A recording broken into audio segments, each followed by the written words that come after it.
Era el año 1953 en Pineville, un pequeño municipio de la Georgia rural, donde los campos de maíz se extendían hasta donde alcanzaba la vista, y el silbido del tren era el único sonido que rompía la quietud de las largas tardes de verano. En aquel tiempo en Estados Unidos, bajo la presidencia de Dwight D. Eisenhower, se respiraba un aire de optimismo nacional. Las familias soñaban con prosperidad. El milagro económico de la posguerra parecía imparable, y la televisión comenzaba a colarse en los salones de las casas mostrando al mundo una versión idealizada de la vida americana. Sin embargo, en comunidades aisladas como la nuestra, la realidad seguía su propio ritmo marcado por las estaciones, las faenas del campo y una red de costumbres que dictaba el papel de cada miembro de la familia. Mi nombre es Cecilia Rodríguez, y con 88 años a mis espaldas todavía siento en la piel el calor de aquellas jornadas interminables bajo el sol de Georgia. Hoy quiero compartir con vosotros no solo mi historia, sino el contexto que la hizo posible. Porque entender los ecos de aquel tiempo nos ayuda a descubrir por qué en ciertos rincones de nuestro mundo el silencio ha sido un refugio para el dolor y un arma para quienes ejercen el poder sin rendir cuentas.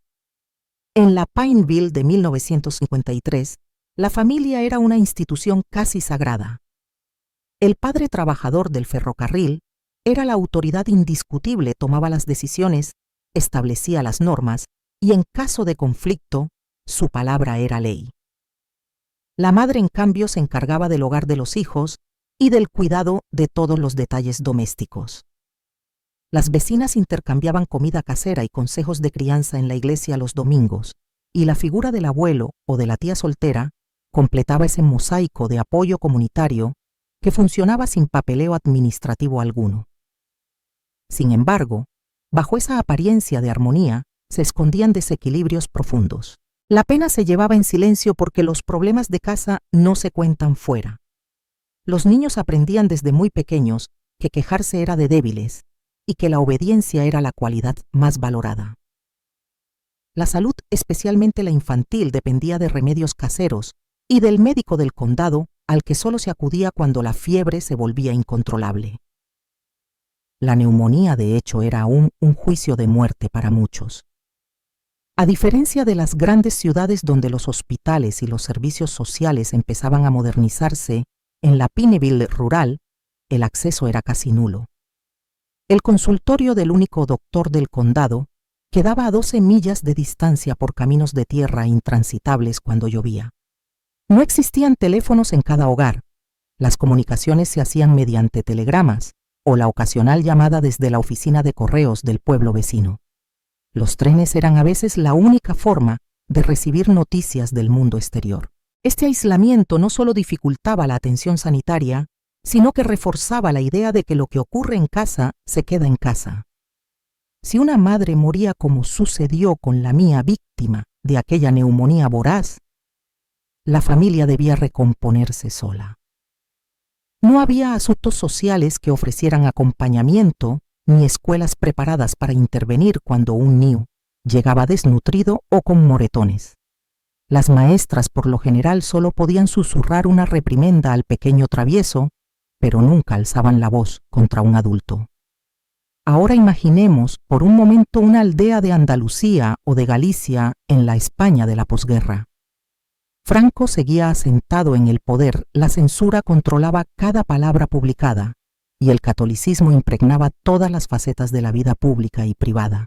En las casas de piedra y barro, el padre era también la cabeza visible de la familia, y la madre, a menudo sobrecargada de tareas, se refugiaba en la radio y en las charlas de ventana en ventana para compartir penas y alegrías. La asistencia sanitaria caminaba lentamente. Muchos pueblos carecían de médico fijo y dependían del médico de guardia que llegaba en bicicleta o a caballo 1 o 2 veces por semana. Las líneas telefónicas eran un lujo reservado a las familias con mejores rentas o a las sedes de los ayuntamientos. Del mismo modo que en Pineville, las ayudas oficiales a la infancia brillaban por su ausencia y las redes de protección social aún no se habían desplegado. Así, tanto en la Georgia rural como en la España profunda, La familia extendida y la comunidad eran la primera y a veces única línea de defensa ante cualquier crisis, enfermedad, viudedad, accidentes de trabajo. Pero cuando la crisis era interna dentro de la propia casa, esa red resultaba muchas veces cómplice del silencio. En ambos contextos, la idea de que el qué dirán podía arruinar el honor de la familia llevaba a ocultar acontecimientos dolorosos. Una mujer viuda no encontraba fácilmente un sostén económico sin el apoyo de un nuevo matrimonio. Un padre que se casaba por segunda vez se veía obligado a demostrar en público que su nueva esposa era un ángel restaurador. Y los niños pequeños o adolescentes creían que cualquier queja o denuncia sería tomada como una traición. Cecilia aprendió desde los 10 años que debía sonreír ante la curiosidad de los vecinos y evitar preguntas incómodas. En España, muchas niñas y niños de aquella época sentían un nudo en la garganta si la maestra de la escuela parecía notar un hematoma sospechoso, se sentían atrapados entre el deber de obedecer y el miedo a la deshonra.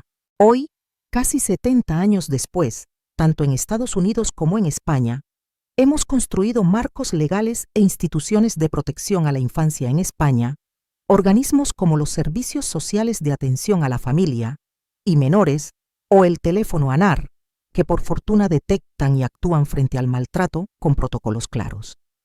Las escuelas cuentan con orientadores y líneas de comunicación directa con la policía y los servicios de salud. Existen líneas telefónicas gratuitas, 112-024 en España, y organizaciones no gubernamentales, Save the Children, UNICEF España, que ofrecen refuerzo legal y psicólogo psicológico. Sin embargo, el legado del pasado permanece.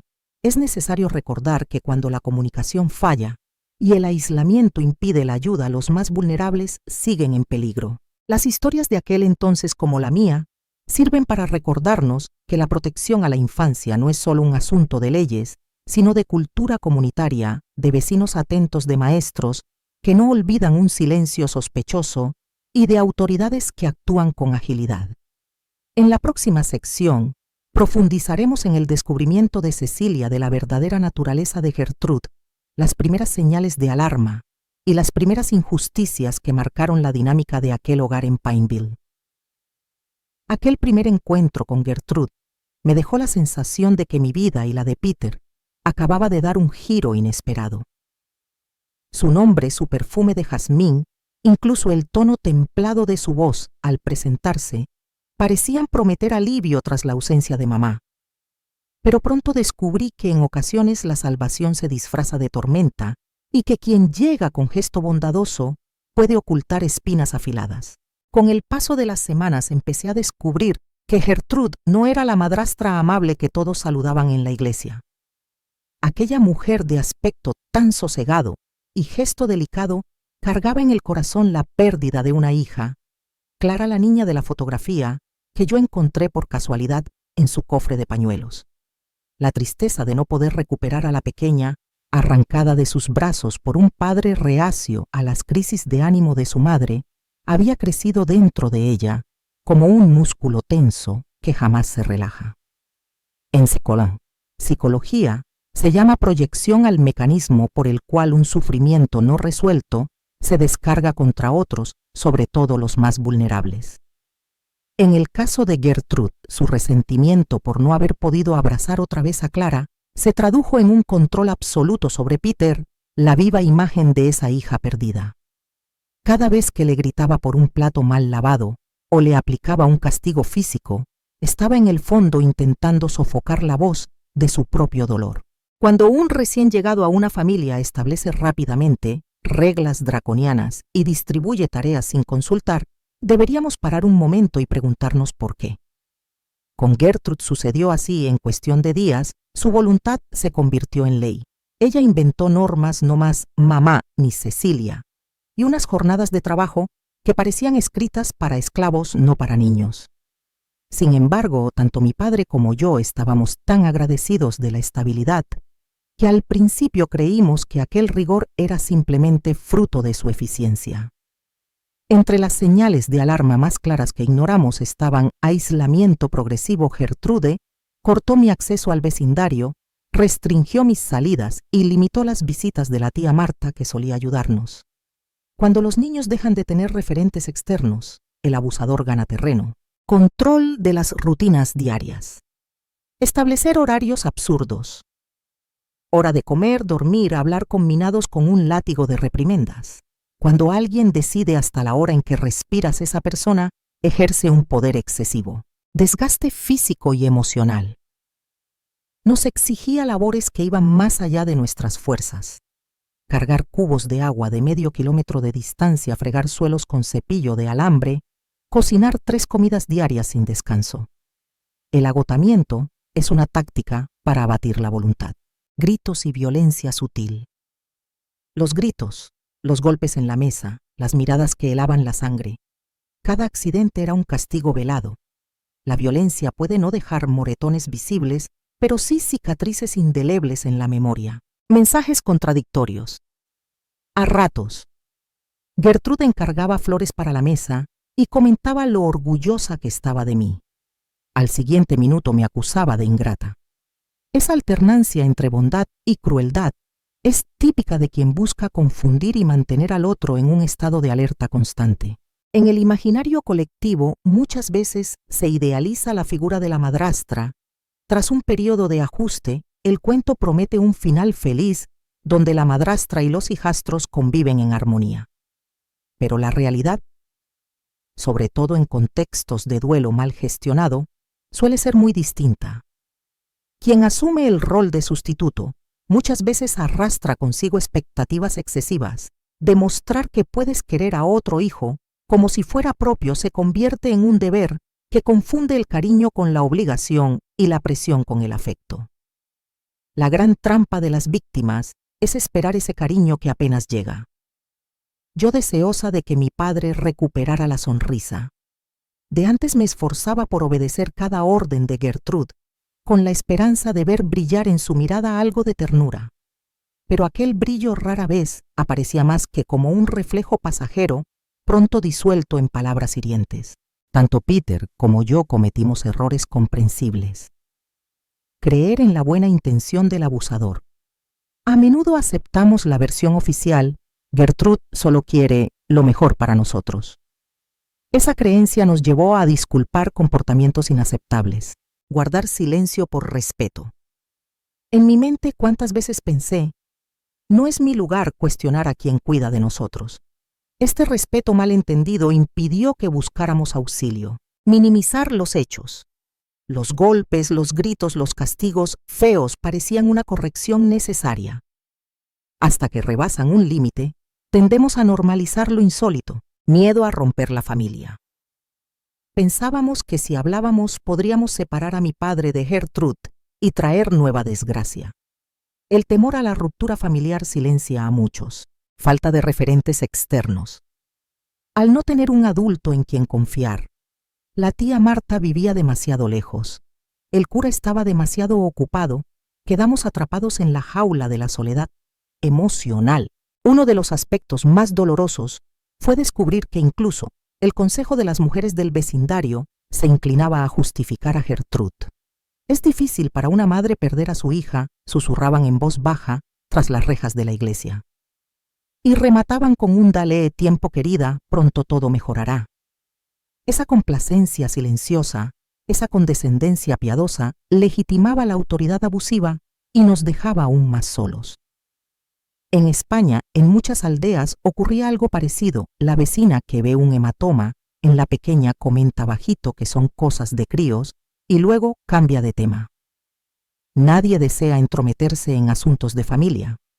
Ese tabú social contribuye a que la rueda del maltrato siga girando. Para cualquier persona que sospeche de una situación similar, comparto algunas sugerencias que de haber estado a mi alcance entonces, quizá nos habrían salvado de tanto sufrimiento. Observar comportamientos en conjunto. Tomar nota no solo de un incidente aislado, sino del patrón de conductas. Un grito aquí y allá puede ser puntual, pero la insistencia es lo que delata el abuso. Buscar aliados en el entorno. Maestras, auxiliares sanitarios, sacerdotes, formados en protocolos de protección, encontrar al menos un adulto de confianza con quien compartir las sospechas. Recurrir a los servicios oficiales rápidamente.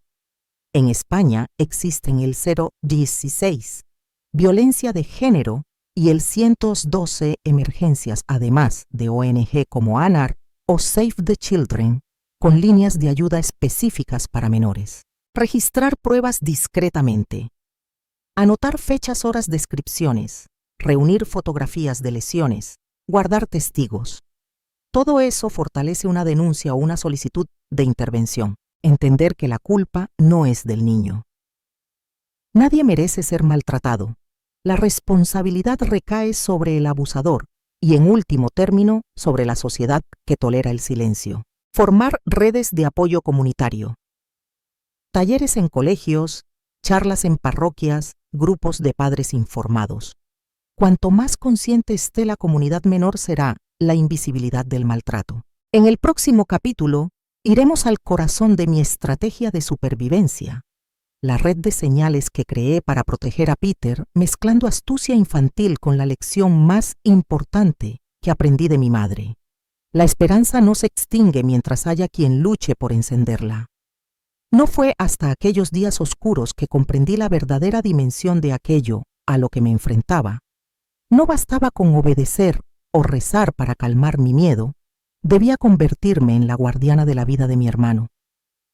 Así nació lo que yo llamé mi sistema de protección, una red de señales y maniobras diseñadas para anticipar cada arrebato de Gertrude y asegurarnos unos minutos de respiro entre tormenta y tormenta. La primera regla fue el código de silbidos. Inspirada en las historias de viejos guardas forestales, establecí que un silbido corto, pío, significaba «cuidado, viene ella». 2 silbidos rápidos, pío pío, querían decir «escóndete». Y un silbido largo, pi, señalaba todo despejado. Practicamos cada señal decenas de veces hasta que Peter podía reproducirlas sin vacilar, incluso en la penumbra del sótano donde se ocultaba cuando el castigo acechaba. El segundo pilar fue madrugar. A las 4 de la mañana, con el alba apenas susurrando en el cielo, ya estaba encendiendo el fuego, llenando cubos de agua y recogiendo huevos del gallinero. Así, cuando Gertrude salía de su habitación, encontraba el desayuno preparado y las tareas más pesadas ya hechas, reduciendo las oportunidades de castigo y a veces ganándonos un respiro sinuoso, un muy bien, Cecilia, antes de que cambiara de nuevo de humor. El tercer componente fue el escondite de provisiones. Con la ayuda de la hija de la lavandera, escondimos pan, queso y huevos en un pequeño claro, tras el cobertizo protegido por zarzas y hojas secas. Cada mañana robaba unos instantes para llevar allí un puñado de harina o una manzana vieja, consciente de que esos bocados furtivos podían paliar el hambre voraz de Peter, cuando las sobras que nos dejaba Gertrude no alcanzaban ni para el atardecer. También aprendí a jugar con su orgullo. Cuando notaba que Gertrude estaba de mal humor, fingía un accidente doméstico, un puñado de harina derramada en el suelo, unas plumas de gallina esparcidas o una jarra de agua torcida. Ella, tan temerosa de la imagen de desorden que podía hacerle perder estatus ante mi padre, corría a arreglarlo, dándonos a Peter y a mí unos minutos para escondernos o para intercambiar miradas cómplices antes de que regresara con esa expresión a medio camino entre la furia y el alivio de sentirse dueña del problema. Con el tiempo comprendí que este sistema mimetizaba muchas de las técnicas de supervivencia emocional que hoy en los centros de Trauma Informed Care de España se emplean para acompañar a menores vulnerables. Organizaciones como ANAR y Save the Children España han desarrollado protocolos que incluyen códigos de alerta, tanto verbales como visuales, para que el niño active una red de adultos de confianza cuando detecta un peligro inminente. Tal y como yo ideé mis silbidos, aquellos profesionales enseñan a definir señales claras, establecer responsables a quien acudir y crear lugares seguros dentro y fuera del hogar. Además, la corregulación, es decir, la capacidad de un adulto entrenado para calmar al niño mediante técnicas de respiración y presencia empática, tiene mucho en común con mis compresiones de paño húmedo y mis caricias en la frente de Peter durante las noches de fiebre. En aquellos centros formulan un plan individualizado que contempla la previsión de desencadenantes emocionales, tal como yo aprendí a interpretar el ceño fruncido de Gertrude o sus golpecitos nerviosos en la mesa, hoy se enseña a reconocer esos gestos y actuar antes de que el maltrato escale. No obstante, existen errores frecuentes cuando se intenta improvisar un sistema de autoprotección sin apoyo profesional. Señales ambiguas. Un código confuso o mal practicado puede dejar al niño más expuesto.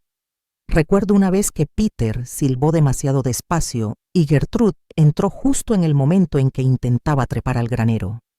Un sistema es tan eficaz como su claridad. Falta de red externa.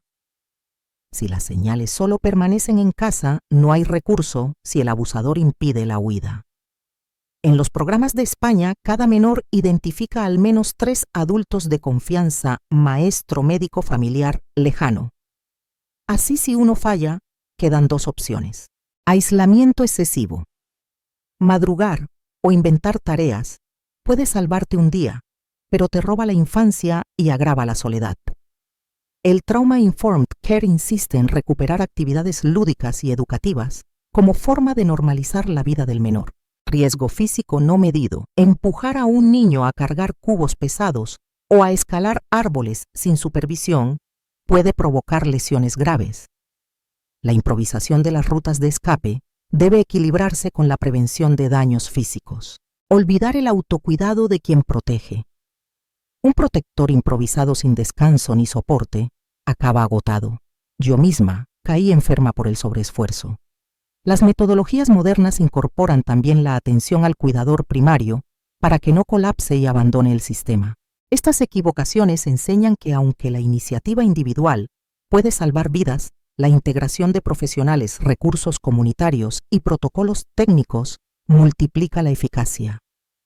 Hoy, cualquier escuela o centro de salud en España dispone de folletos informativos y talleres donde se aprende a reconocer el maltrato antes de que deje huella física. Activar un plan de seguridad con señales compartidas. Buscar ayuda en servicios oficializados como el 112 Emergencias o el 024 Violencia de Género. Además, se fomenta la creación de círculos de escucha, reuniones periódicas de docentes, psicólogos y médicos para revisar casos complejos y evitar que la sobrecarga de una sola persona ponga en riesgo a todo el sistema de protección.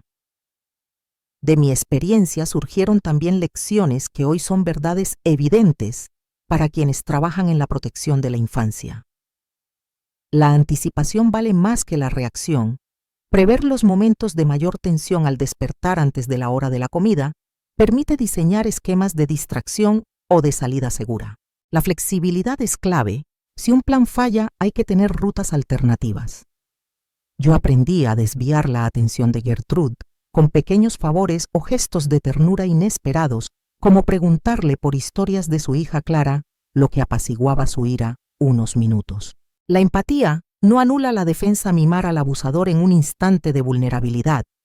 Una taza de té, un comentario amable, puede desbloquear un respiro que salva vidas sin convertirnos en cómplices permanentes. Compartir el plan con un tercero de confianza. La confidencia, aunque sea limitada, añade un nivel de protección. En mi caso, la lavandera y la tía Marta fueron los únicos sabías externos que ayudaron a traer provisiones sin despertar sospechas. Y sobre todo aprendí que el corazón de un sistema de protección late con la humanidad compartida, el adolescente que se convierte en cuidador temporal de su hermano, la vecina que cede un trozo de pan, la maestra que cierra la puerta sin hacer preguntas. En la próxima sección exploraremos cómo esas lecciones tempranas se convirtieron en la misión de toda una vida, la fundación de un refugio para niños maltratados y el legado de esperanza que surgió de aquel Pineville de 1953. Aquel verano de 1954, cuando terminé las clases en la escuela parroquial, comprendí que el rumbo de mi vida estaba decidido. Si quería proteger a Peter, de verdad debía impulsarlo hacia un futuro distinto al que le esperaría en Pineville. Pero también comprendí que mi propia salvación pasaba por completarme como persona, abrazar mis talentos y formarme para poder ayudar a otros. Fue entonces cuando Sophie, la hija del párroco, me tendió una mano decisiva. Sophie regresó a Pineville en otoño de 1954, convertida ya en maestra tras años de estudios en Atlanta. Al verme inquieta en la clase, se acercó con esa dulzura que solo tienen quienes han vivido la adversidad y salido reforzados de ella. «Cecilia, tú tienes una voz potente», me dijo sin rodeos. Le confesé mis miedos, la deuda de trabajo en casa, la reticencia de Gertrude, la escasa confianza de mi padre en mis caprichos de estudiante. Pero Sophie llegó preparada. Habló con Gertrude y le explicó la importancia de mis estudios. Aquel mismo día, Gertrude, a regañadientes, accedió a que yo pudiera asistir a la escuela normal del condado por las tardes. El primer año combiné las madrugadas en la granja con las tardes en el aula. Cada libro, cada ecuación, me devolvía algo que creía perdido: la curiosidad, la sensación de que el mundo era más grande que nuestros límites de tierra roja y pinos. En las bibliotecas ruidosas de la escuela normal descubrí pedagogía, psicología infantil y metodologías que hablaban de la protección del menor, algo casi desconocido en Pineville. Allí supe que mi sistema de protección tenía validez más allá de nuestros silbidos y escondites. Existían teorías de resiliencia, de apego seguro y de intervención temprana. Mientras yo me sumergía en libros de didáctica, Peter se reinventaba a sí mismo. Con el regreso a la escuela regular, gracias una vez más a la diplomacia de Sophie, el miedo de los primeros días dio paso al entusiasmo de los descubrimientos. Recuerdo cómo me miraba con orgullo cuando lograba resolver un problema de álgebra o cuando en la clase de ciencias hablaba sobre el sistema circulatorio, con una pasión inusual en un chico de 12 años. Con el tiempo aquella pasión se transformó en vocación. Más de una vez lo encontré tras las clases hojeando libros de anatomía de viejas ediciones de la biblioteca municipal. Su paciencia infinita y su ternura innata le llevaban a acariciar las piernas de sus compañeros heridos en juegos bruscos, como si supiera ya en su corazón que quería aliviar algo más que simples moretones. En 1960, cuando cumplió los 14, Peter obtuvo una beca parcial para estudiar ciencias premédicas en la pequeña Universidad Estatal de Macomb, a solo 2 horas en tren. Fue una oportunidad prodigiosa. El tren, al que él temía de niño, se convirtió en su pasaporte al conocimiento. Aquellos vagones que en 1953 significaban separación, en 1960 simbolizaban la puerta a un mundo donde no habría más azotes ni tareas infinitas, sino batas blancas y ojos atentos a cada latido del corazón. Mientras Peter avanzaba en sus estudios de medicina, yo me gradué como maestra en 1962 y regresé a Pineville para enseñar en la misma escuela que me vio sufrir y soñar. Descubrí que muchos niños llegaban debilitados por la pobreza, el abandono o la violencia doméstica. Aquella realidad familiar para mí necesitaba un espacio seguro, un refugio donde pudieran recuperarse, jugar y aprender sin temor. Con el apoyo de Sophie, quien ya organizaba actividades para los más pequeños en la parroquia, y la generosa donación del viejo molino abandonado cerca del río, transformamos aquel edificio en la Casa de Esperanza de Pineville, la primera casa de acogida para menores maltratados de la región. Fue un proyecto artesanal: pizarras pintadas a mano, literas traídas de graneros cercanos, cobertores confeccionados con retales de las sábanas de mi madre. Cada rincón llevaba la huella de nuestra infancia compartida, de nuestros silencios y de nuestras promesas de no repetir los errores. Los primeros inquilinos fueron 2 hermanas acogidas por su tío tras el encarcelamiento de su madre. Me observaban con recelo, esperando algún castigo, hasta que un día en la sala común les ofrecí un libro de cuentos que había ilustrado con mis propias acuarelas. Allí, entre páginas coloridas, comprendí que el lenguaje del arte y la ternura puede abrir grietas en los muros más sólidos del miedo. El éxito de la Casa de Esperanza no dependió solo de nuestro entusiasmo, sino de la voluntad de Pineville. El molinero que cedió el edificio, el carnicero que donó carne para las cenas de Navidad, las vecinas que cosían ropa para los niños, el cura que ofrecía orientación espiritual, todos se sumaron. En España más tarde conocería iniciativas similares como Casa Ana en Sevilla o Hogar Luz en Asturias, donde la colaboración de ayuntamientos, parroquias y voluntarios hace posible que los refugios sean un oasis de normalidad y cuidado. Para garantizar la formación adecuada, contacté con ANAR en España y con Save the Children International, que enviaron expertos para impartir talleres de psicoeducación y resiliencia.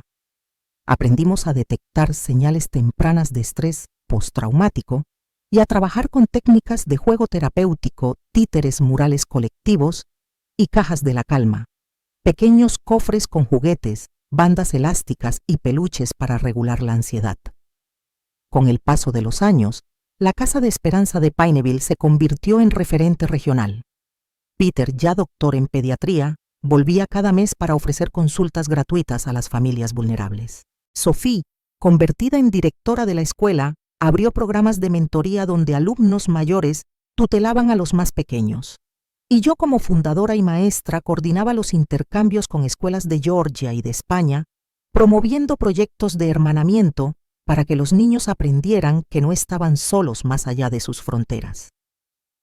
Cada 1 de junio, Día Mundial de la Infancia, la Casa de Esperanza abría sus puertas al vecindario talleres de pintura pequeñas, obras de teatro representadas por los propios chicos y un gran mural donde todos añadían su huella dactilar, símbolo de pertenencia y orgullo.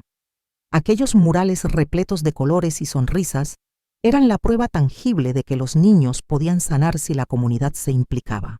En 1972, organizaciones de América Latina solicitaron nuestra asesoría para replicar el modelo voluntarios de México, Guatemala y Perú. Vinieron a Pineville para aprender el enfoque basado en cuidado, centrado en la víctima, que daba prioridad a la escucha activa, al apoyo emocional y a la reconstrucción de la autoestima. Yo misma impartí charlas en Madrid y Barcelona, invitada por entidades como UNICEF España, donde conté nuestra experiencia para combatir la invisibilidad del maltrato. Mirando atrás, veo que aquello que empezó como un frágil refugio en un antiguo molino se convirtió en un faro de esperanza. Algunas lecciones que guardo con especial cariño. La formación transforma la compasión en eficacia. Sin los talleres de psicología y de juego terapéutico, nuestras buenas intenciones habrían sido insuficientes. El conocimiento es el mejor aliado de la empatía. La comunidad multiplica el alcance. Una casa no sobrevive con los esfuerzos de 2 o 3, necesita el compromiso de muchos vecinos, parroquias, profesionales. La corresponsabilidad intergeneracional. Alumnos mayores, cuidando de menores profesionales, formando a voluntarios padres, participando en actividades lúdicas. Cada generación alimenta a la siguiente. La internacionalización del modelo compartir experiencias con otros países enriquece y ayuda a combatir las particularidades culturales que a veces esconden el maltrato. En la próxima y última sección de esta historia, exploraré el broche de oro de este camino, cómo convertí mis propias cicatrices en el motor de un movimiento más amplio, capaz de iluminar incluso los rincones más oscuros de la infancia. Al llegar al final de este viaje que comenzó en un humilde hogar de Pineville en 1953, quiero compartir con vosotros las enseñanzas esenciales que pueden marcar la diferencia en nuestras comunidades de España. Porque aunque las circunstancias cambien, la vulnerabilidad de la infancia y la fuerza transformadora de la solidaridad siguen siendo universales. El primer paso para proteger a un niño es aprender a detectar las banderas rojas antes de que el daño sea irreversible. En mi caso, aquellas señales sutiles pero persistentes, el cansancio extremo de Peter, sus ojos inexpresivos al volver del trabajo forzado, sus excusas para no ir al colegio, me alertaron de que algo no encajaba. En España, con los protocolos actuales, estas son algunas claves. Cambios bruscos de ánimo. Un niño que pasa de la alegría al llanto sin motivo aparente puede estar intentando ocultar el estrés que sufre en casa. Lesiones inexplicables, moretones frecuentes o marcas nuevas. Aunque suelen atribuirse a caídas, deben motivar una conversación con delicadeza sin acusar. Ausencias reiteradas, llegar tarde a clase o faltar sin justificación podría ser señal de obligaciones domésticas fuera de lugar. Conductas de retirada o hipervigilancia. El silencio excesivo, el miedo a hablar en público o la mirada esquiva suelen revelar miedo a ser escuchado. Desgaste físico y somnolencia. La falta de descanso, la desnutrición o los trastornos del sueño reflejan sobrecarga de tareas o ansiedad. Como vecino, maestro o profesional de la sanidad, nuestra responsabilidad es observar con empatía y registrar esas señales. En cualquier centro escolar de España ahora existe un protocolo de primera atención que incluye entrevistas breves y confidenciales con el alumno, así como el uso de cuestionarios estandarizados para evaluar riesgos. Cuando detectamos indicios de maltrato, el siguiente paso es activar la cadena de protección. Escuchar y documentar. Hablar en privado con el niño garantizando su confort y anonimato. Anotar fechas, lugares, descripciones y posibles testigos. Alertar a los servicios sociales y sanitarios. Llamar al 112 emergencias o al 024 violencia intrafamiliar si la situación es urgente. Presentar un informe a los servicios sociales de la comunidad autónoma correspondiente. Involucrar al equipo educativo. Compartir la información con el orientador o la orientadora del centro. Convocar la Comisión de Protección del Menor en colegios concertados y públicos.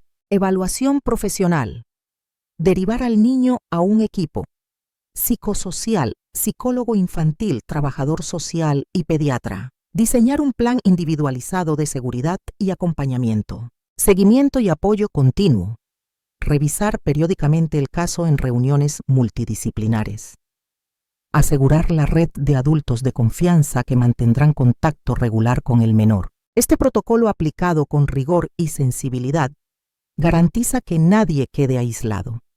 En mi refugio de Paineville, y hoy en programas como los de ANAR y Save the Children España, aprendimos que la rapidez y la coordinación entre instituciones salvan vidas. La mejor intención puede fallar si ignoramos algunas trampas habituales. Proteger la intimidad sin paralizar la acción. A veces suspendemos la denuncia por miedo a vulnerar la confidencialidad. Debemos encontrar el equilibrio entre proteger datos personales y no poner en peligro al niño. Depender de un único recurso. Confiar exclusivamente en un tutor o una ONG limita la capacidad de respuesta. Lo ideal es multiplicar apoyos, familia extensa, vecinos, médicos, maestros, voluntarios. Subestimar la complejidad emocional. Creer que retirar al niño del entorno abusivo lo cura automáticamente puede ser ingenuo. La resiliencia exige acompañamiento psicológico a largo plazo. Olvidar al cuidador primario. Quien acompaña al pequeño tutor pariente voluntario también necesita apoyo para evitar la fatiga compasiva y garantizar la consistencia del plan. Reaccionar únicamente al síntoma. Atender a la lesión física sin abordar el contexto familiar perpetúa el ciclo de silencio.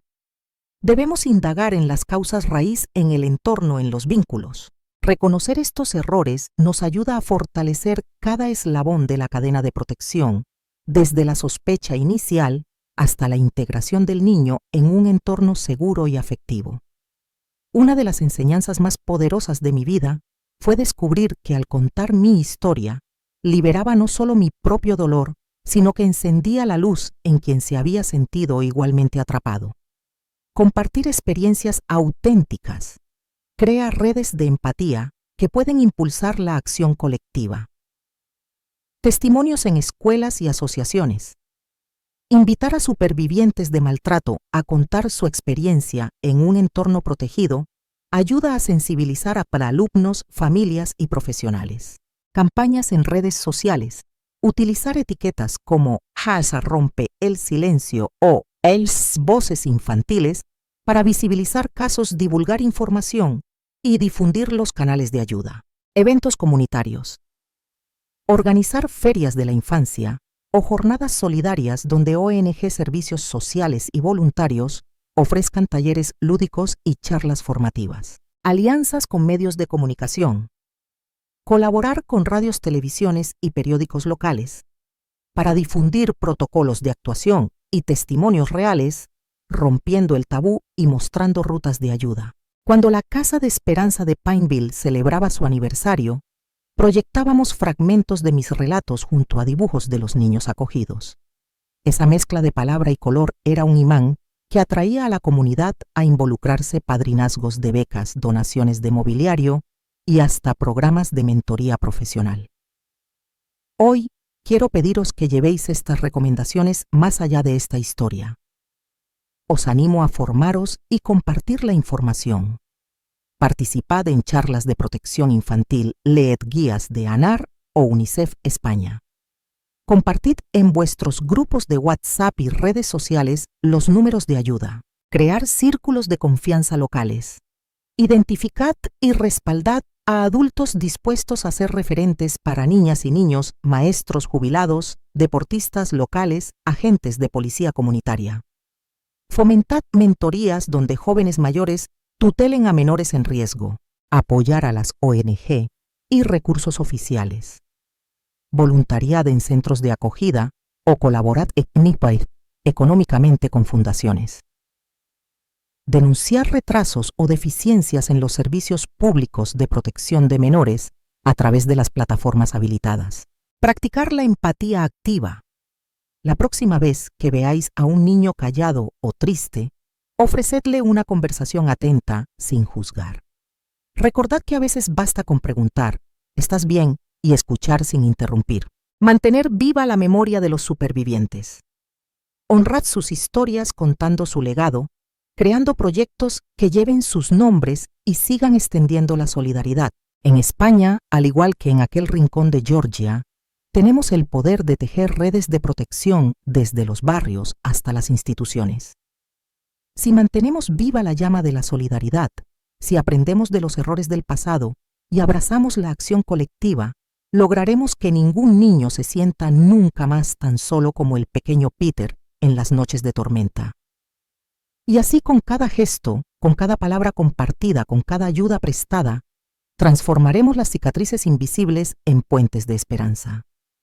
Porque al fin y al cabo, la verdadera fuerza de una comunidad se mide no por sus edificios o sus estadísticas, sino por la capacidad de proteger a quienes todavía no pueden defenderse por sí mismos.